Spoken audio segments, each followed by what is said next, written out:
Hello. Today I'll be talking to you about my new Mercedes-Benz EQS.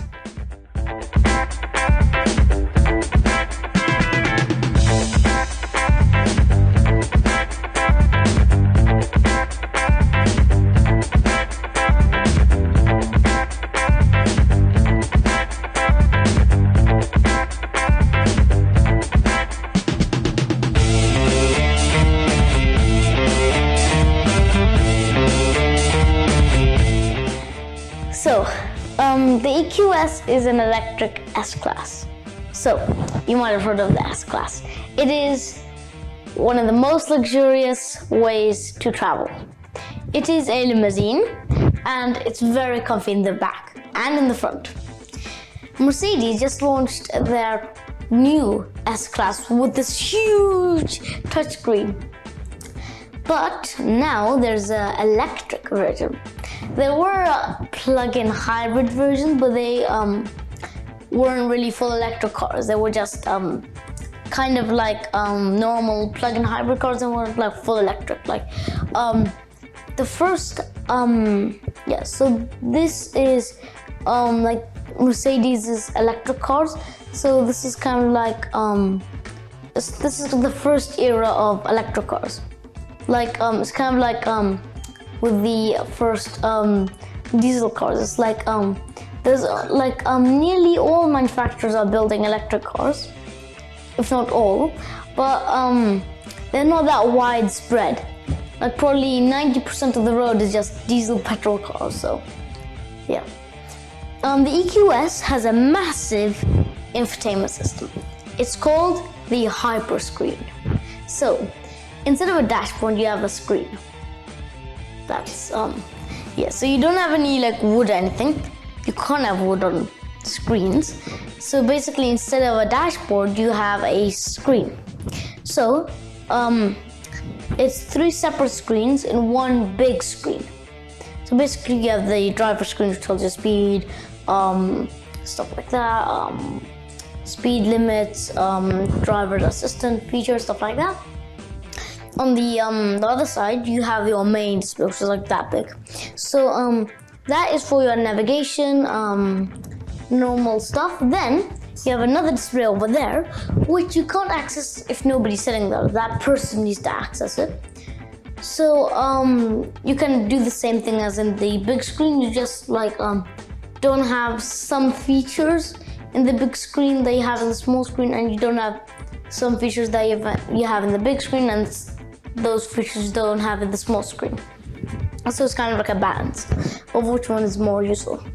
So third, you have performance. The performance of this car, there are 2 versions. There's the EQS 450 Plus or Executive or whatever. So it has 340 horsepower. But there's also a 580, which I think has 580 horsepower. So it's more performance. So it has the dual motors, so giving all-wheel drive. One motor on each axle, and that gives a 4-wheel drive. Also, in electric cars, they're quite heavy because of all the batteries. The EQS weighs in at about 2.2 tons or something like that. So it's heavier than some SUVs. It's also bigger than some SUVs. For example, have you heard of the GLS? The S-Class of SUVs. That car is smaller than the EQS. It's shorter. It's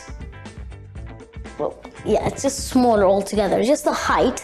The GLS is of course taller, but everything else is just smaller. Like it's the length. The EQS would be longer in your driveway than the GLS. And the GLS isn't even wider. So interesting.